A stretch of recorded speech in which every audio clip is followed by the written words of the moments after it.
अविभक्तं च भूतेषु विभक्तमिव च स्थितं भूतभर्त्री च तज्ज्ञेयं ग्रसिष्णु प्रभविष्णु च।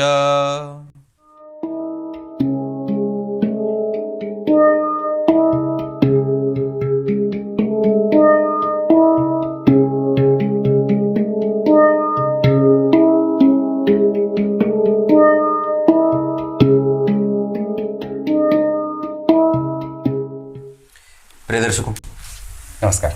एक बार फिर से उपस्थित हूं आप सबके सामने मंगलवार के शाम के कार्यक्रम में।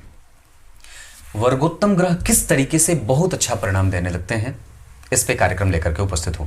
कहीं नहीं जाना है, बिल्कुल बन के रहिएगा। शुरू करते हैं आज का कार्यक्रम। कार्यक्रम के आरंभ में बोले गए गीता जी के श्लोक का अर्थ भी बताने वाला हूं।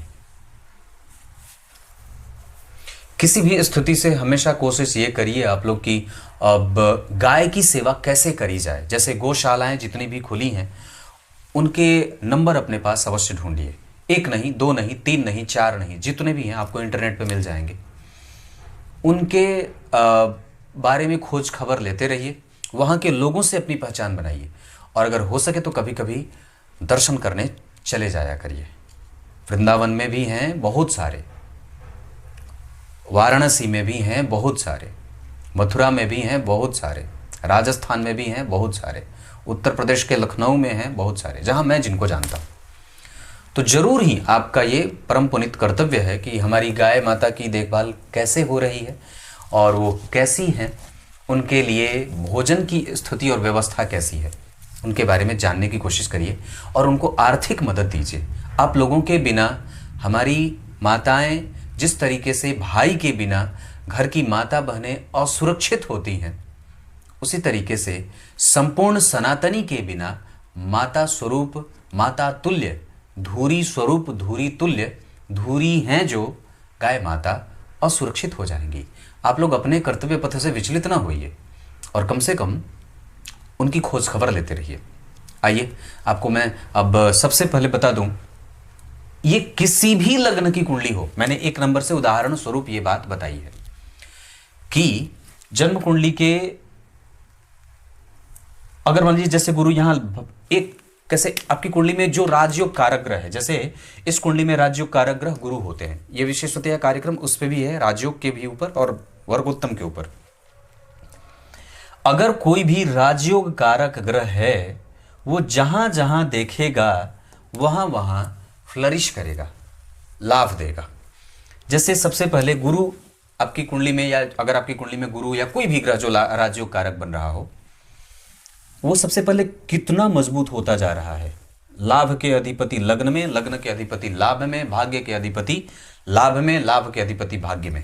तो ये उत्तरोत्तर वृद्धि का बल होता है।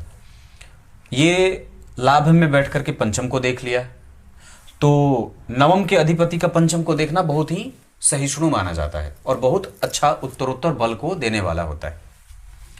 अगर यही आप लग्न और नवांश दोनों मान लेते हैं चार्ट कि ये लग्न भी है और ये नवमांश भी है, और ऐसे ही किसी तरीके से गुरु 11 नंबर में नवांश कुंडली में भी बैठे हों, तो आप भरोसे के साथ उस जातक की कुंडली को स्वर्ण अवसर कह सकते हैं, गुरु की दशा को या उस योग कारक ग्रह की दशा को। आपने सबसे पहले देख लिया कि वो ग्रह कौन है जो जातक की कुंडली में उस लग्न के लिए योग कारक की भूमिका में आ रहा है। जैसे मेष लग्न की कुंडली के लिए सूर्य और गुरु बड़े अच्छे ग्रह के रूप में जाने जाते हैं, तीसरे नंबर पे मंगलवादी होते हैं। वृश्चिक लग्न के लिए सूर्य और चंद्रमा, गुरु। तो ऐसे ही विभिन्न लग्नों के लिए जो योग कारक ग्रह होते हैं, आप लोग इतना जानते हैं, तो उसमें वो ग्रह कितना मजबूत होता जा रहा है, वो प्रतिफल कितना मजबूत कर रहा है, उसकी दृष्टि किन किन भावों पे जा रही है, और वो प्रथमतया कहां का अधिपति है और कहां बैठा है, कहां देख रहा है कि नहीं बात कि ग्रह कहां का अधिपति बना, कहां बैठा है, कहां देख रहा है। और नवांश कुंडली में वो वर्गोत्तम है क्या? अगर वो वर्गोत्तम हो जाएगा तो आप तात्क्षणिक ये बात कह सकते हैं कि हाँ, वो ग्रह निश्चित रूप से स्वर्ण अक्षरों में अंकित हो जाएगा। वो ग्रह, उसकी दशा और उसके दशा काल की स्थिति याद रखिएगा। वर्गोत्तम ग्रह नीच का भी हो तो भी बलवान हो जाता है। वर्गोत्तम ग्रह अगर जैसे लग्न कुंडली में कोई ग्रह शनि नीच के थे, नवमांश में भी नीच के थे, दशमांश में भी नीच के हो गए, प्रत्येक ऐसी डिग्री बनी उनकी कि वो हर जगह नीच के बने, तो वो ग्रह आपको अपने क्षेत्र का विस्तार करवा देता है, अपने क्षेत्र का पारंगत बना देता है और अपने ही संकाय का प्रमुख बना देता है।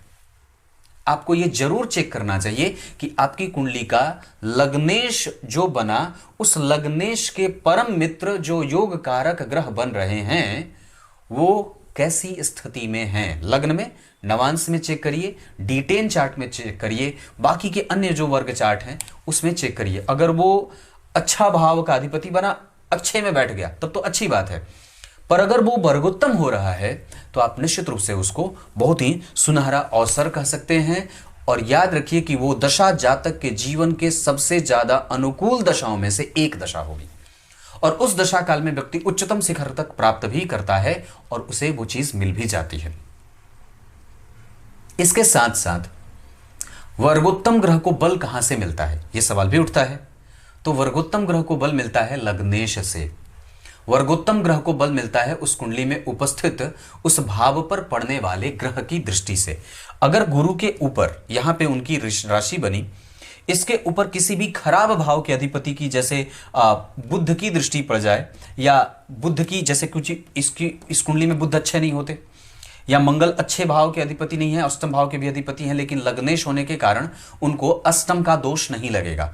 पर फिर भी अगर इस कुंडली के लिए शुक्र मारक होते हैं, शुक्र की ही दृष्टि यहां पड़ जाए, तो वस्तुतः यहां पे दो शुभ ग्रहों का प्रभाव या किसी एक शुभ ग्रह की दृष्टि भी भाग्य भाव को कमजोरी नहीं देगी, पर निश्चित रूप से वो मारक प्रभाव अवश्य देगी। हालांकि वो भाव जहां देख रहा है उस भाव पे अगर कोई भी शुभ ग्रह की दृष्टि पड़ेगी तो भी भाग्य भाव को कमजोरी नहीं मिलेगी, क्योंकि या तो इस कुंडली में बुध देखेंगे, या तो इस कुंडली में शुक्र देखेंगे, या तो सूर्य देखेंगे। तो सूर्य भी देखेंगे तो जन्म कुंडली में खराब नहीं ही देखेंगे, क्योंकि पंचमेश होकर के देख रहे हैं। अरे भाई, वो कौन से भाव का अधिपति है जो आपके उस भाव को देख रहा है, बात तो पड़ेगी ना। अष्टम भाव के अधिपति देख रहे हैं, 8वें के देख रहे हैं, 12वें के देख रहे हैं, तीसरे के देख रहे हैं, 6वें के देख रहे हैं, तो किस भाव का अधिपति उसको देख रहा है। इसका अर्थ है कि या तो बुध देखेंगे या तो शुक्र देखेंगे, क्योंकि गुरु तो इस कुंडली के लिए पहले ही अच्छे भाव के अधिपति होते हैं। तो ये उन्हें बल मिलेगा कि वर्गोत्तम ग्रह चलो ठीक है कि बैठ गया, पर उस पर अगर अच्छे ग्रह की दृष्टि पड़ जाए तो और भी ज्यादा उत्तरोत्तर वृद्धि की बात हो जाती है। आपको सबसे पहले यह चेक करना है कि आपकी कुंडली का राजयोग कारक ग्रह कौन सा बन रहा है। ऐसा राजयोग कारक का मतलब वो ग्रह जो आपकी कुंडली में सबसे मजबूत होना आवश्यक है। राजयोग का मतलब वो ग्रह जिनकी कुंडली, जो उस कुंडली में महत्वपूर्ण बन रहा है, वो ग्रह जिनकी दशा आपको लालायित करती है। राजयोग का मतलब वो ग्रह जो आपको देने के लिए तत्पर है। राजयोग का मतलब वो ग्रह जिससे आप अपेक्षा कर सकते हैं। राजयोग कारक का ग्रह मतलब वो जो आपको संपूर्णतया विस्तार देने के लिए बेचैन है, आप उस पर भरोसा कर सकते हैं। कुछ जगह पे हमेशा ही राजयोग कारक ग्रह संपूर्णतया अच्छे परिणाम करते देखे गए हैं। जैसे जैसे उनके ऊपर पापक ग्रहों का प्रभाव पड़ता जाता है, वैसे वैसे उनका प्रभाव क्षेत्र सिकुड़ता जाता है। राजयोग कारक ग्रह अगर प्रत्येक पल मजबूत होते जाएंगे, जैसे चंद्रमा से दृष्ट हो, जैसे सूर्य से दृष्ट हो, जैसे गुरु से दृष्ट हो, जैसे बुध से दृष्ट हो, जैसे शुक्र से दृष्ट हो, मतलब उनको ये ग्रह देख रहे हो, तो उनको और भी ज्यादा बलवती स्थिति में कहा जा सकता है। अगर राजयोग कारक ग्रह अष्टम में बैठ जाए तो भाग्य भंग योग लगेगा और कई बार उन्हें अरिष्ट दोष भी लग जाता है। जैसे पंचमेश अष्टम में बैठ जाएं, पंचमेश अष्टम में बैठ करके पाप ग्रह के मध्य आ जाएं, या पंचम भाव में ही पंचमेश बैठ करके पाप कर्त्री में समा जाएं, तो इसे भी अरिष्ट योग कहा जाता है। हालांकि चंद्रमा अगर मजबूत हो, गुरु अगर केंद्र में हो, तो अरिष्ट भंग भी हो जाता है, मतलब उनका अरिष्ट भंग हो जाता है। मैंने जो बात कही थी अरिष्ट वाली, तो अरिष्ट योग लग जाता है, मतलब नुकसानदायक कहने का अर्थ है। अब आइए आपको गीता जी के श्लोक का अर्थ बता देता हूं। मतलब समझ गए ना आप लोग, मैंने क्या बात कही।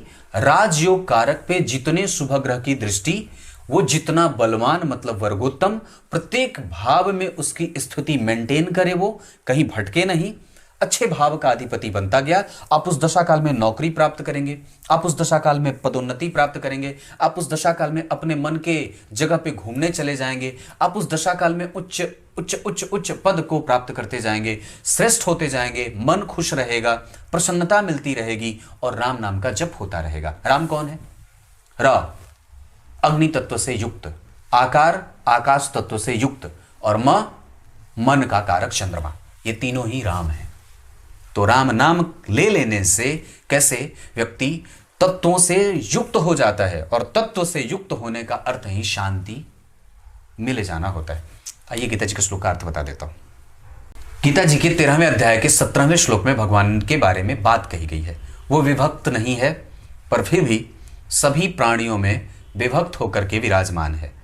वो उत्पत्ति, पोषक या पोषण और संभार का अभिन्न निमित्त उपादान कारण है।